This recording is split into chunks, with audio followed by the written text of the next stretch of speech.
Okay, so I am here with Vishal Trivedi. He is an immigration lawyer, and we're just going to go through some questions. Sound good? Yep. Cool. First question for you is, could you tell me a little bit about your background? So I am the Senior Director of Immigration Legal Services at an organization called GMHC in Manhattan. And I've been there for 25 years. So I've been doing direct immigration work for about 25 years now. Great. And so how did you get a start in immigration work? Um, Sort of accidentally. I was working when I was in school. I started working with an immigration attorney who did he was in private practice, but he did immigration work, and I just started out making copies and getting lunches, and it kind of took off from there. Also, just being an immigrant myself. I mean, I my parents came along with me. I was not born here when I was really young, but we can relate to the immigrant family struggle. I can't say I've faced the same issues that people do today, coming to our borders, but can certainly relate to them or feel for them. Hmm. Yeah, that's a good reason to do it. So you've been doing these presentations on immigration law for the Queen's Library, and I was wondering if you could do like a broad overview of what you discuss in these presentations. Sure.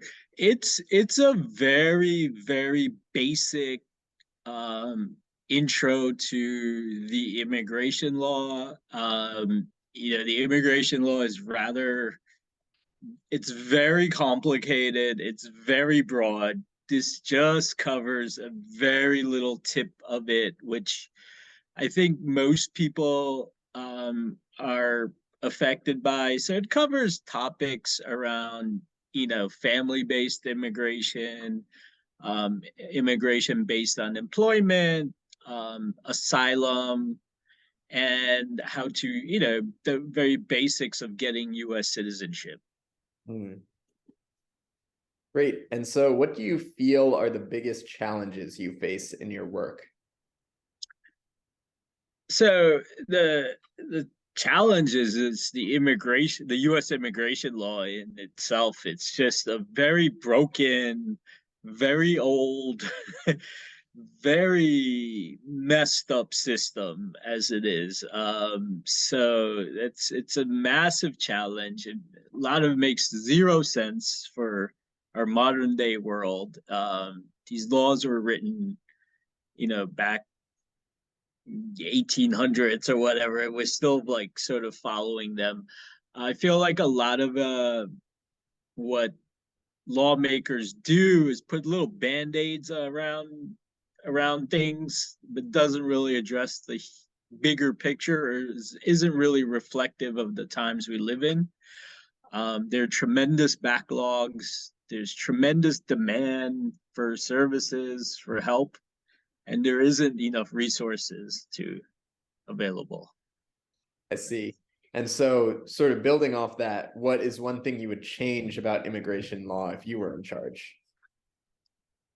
I think a lot of it needs to be changed. First of all, it really makes no sense, the waiting periods, the laws around asylum seekers or people seeking protection in the United States. Um, the whole quota system on family based waiting, and then sort of re-examining something around an amnesty type of, which is, it's a dirty word to use, but uh people who've been here for very, very long time, who are upstanding citizens for the most part, contributing to society. I think we should look at look at these people and maybe, you know, put them on a path towards legalization. And that should be done regularly, and, you know, every so often, every decade or something like that, instead of just kind of ignoring the problem in one sense by one, you know, angle, or just scapegoating these innocent people as another angle, as criminals, and, you know, whatever, you know, you want to call it. It absolutely makes, you know, sense to really re-examine and redo the immigration law as it is. Sorry, I was on mute. Yeah, that sounds logical. Um, so other than your presentation, where would you direct people to learn more about immigration law? So I think the best thing is to, you know, contact a reputable social service uh, organizations that do immigration law, ask for a consultation with a service provider. They're all, you know, there are many, they're not enough. But I know for a fact, at least for everyone I've ever run into, they're very, you know, people who work there really knowledgeable, are there because they want to be there, and are really out to help people. I think that's the best, you know, outside of trying to find, you know, like the libraries and stuff, they do an amazing job of finding people to do presentations for communities and groups. But beyond that, I think, you know, you're going to get your best information from a reputable social service provider. Um, Great. Okay, well, that wraps it up for the interview. great. I really appreciate you coming, Yeah. and yeah, I'm excited for people to see this.